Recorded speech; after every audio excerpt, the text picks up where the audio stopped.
आप बताइए कौन है जो इनसे कुछ क्वेश्चंस पूछना चाहते हैं। मेरा क्वेश्चन ये है कि जब आपका लाइफ का एक स्ट्रगलिंग फेज था तो उस टाइम पे आपको गिव अप करने का फीलिंग आया होगा, तो उस फीलिंग को हमें कैसे टैकल करना है या फिर आपने कैसे टैकल किया? देखो, जब आपका वाई बहुत क्लियर होता है ना तो आप गिव अप कभी भी नहीं करते। कोई भी चीज क्यों करना है ये सबसे इंपॉर्टेंट रोल प्ले करता है। There is a book by Simon Sinek called learn your why, कि आप कोई भी काम क्यों कर रहे हैं, है ना। तो अगर आप उस किताब को पढ़ेंगे ना तो आपको बहुत सारी चीजें सीखने को मिलेंगी।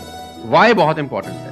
मतलब अगर आपका वाई क्लियर है ना तो कोई भी ऑब्स्टिकल गिराने के बाद, आप गिरने के बाद, नीचे गिरने के बाद आप अपने आप उठ खड़े हो जाते हैं। तो वाई स्ट्रांग होना चाहिए, और वही लोग उठने ही खड़े होते हैं जिनका वाई स्ट्रांग नहीं है। मैं एग्जांपल देके समझाता हूँ आपको। फॉर एन एग्जांपल मैं आपको वुडन स्ट्रोक दूं, 2 फुट जिसका विड्थ हो और 30 फीट जिसका लेंथ हो, और आपको बोलूं मैं यहाँ से वहां आपको ट्रेवल करना है उसके ऊपर चल के, और मैं आपको 10,000 रुपये दूंगा, तो आप चल लेंगे बहुत आराम से। आप सवाल को ट्विस्ट करते हैं। अब उसी फट्टे को मैं 100 माले की 2 बिल्डिंग के बीच में लगा दूं, अब आप चलेंगे? लेकिन मैं अगर आपको अभी भी चलवा दूं तो आप अभी भी चलेंगे।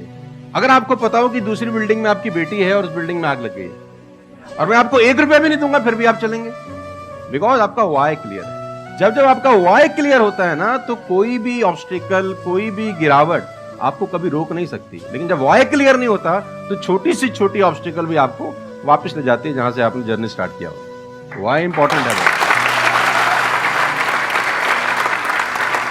आप सबसे मेरा एक क्वेश्चन है, आप कैसे बनना चाहते हो? जैसे एक होता है कि जरा सा भी कोई थोड़ी सी भी प्रॉब्लम आई तो रोने लग गए, परेशान हो गए। एक ऐसी पर्सनालिटी आपकी हो सकती है कि आने दो, जो आ रहा है आने दो, देख लेंगे, संभाल लेंगे।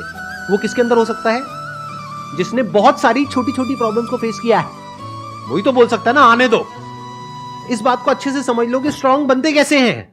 स्ट्रांग बनते हैं प्रॉब्लम से, फेलियर से, स्ट्रगल से, सक्सेस से नहीं। सक्सेस से तो दिमाग खराब होता है हम सबका, सच बता रहा हूं आप लोगों को। अभी आप लोगों के लिए सक्सेस बहुत इंपॉर्टेंट है ना। सक्सेस से कुछ नहीं होता है। सक्सेस जब मिल जाती है हम अपने कंफर्ट जोन में चले जाते हैं और दिमाग खराब हो जाता है, ईगो बढ़ जाती है। बट एक्चुअल में एक इंसान अंदर से जो स्ट्रांग बनता है ना, वो बनता है ठोकरे खा खा करके, प्रॉब्लम्स को फेस करके, स्ट्रगल्स को देख करके। तो आप जितना अभी इस एज में फेलियर्स को देख लोगे, फेलियर से डरोगे नहीं, उतना ही आने वाले 10 साल बाद स्ट्रांग हो जाओगे। With all the respect and regard to everybody, आप देखेंगे कि जो सड़क किनारे बहुत सारे लोग रह रहे होते हैं ना, तंबू वंबू लगा के कुछ सामान बेच रहे हैं टाइप्स, वहां देखना उनके बच्चों का इम्यून सिस्टम बहुत शानदार होता है।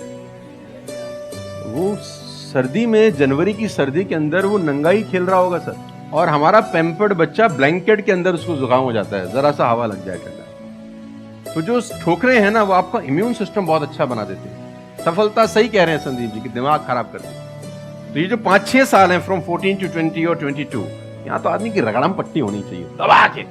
मतलब उसके तो खून के आंसू आ जाने चाहिए कि जिंदगी में भगवान ने मुझे क्या दिया है। सही कह रहे हैं, बिल्कुल सही कह रहे हैं। बता रहा हूँ अपना। हाँ।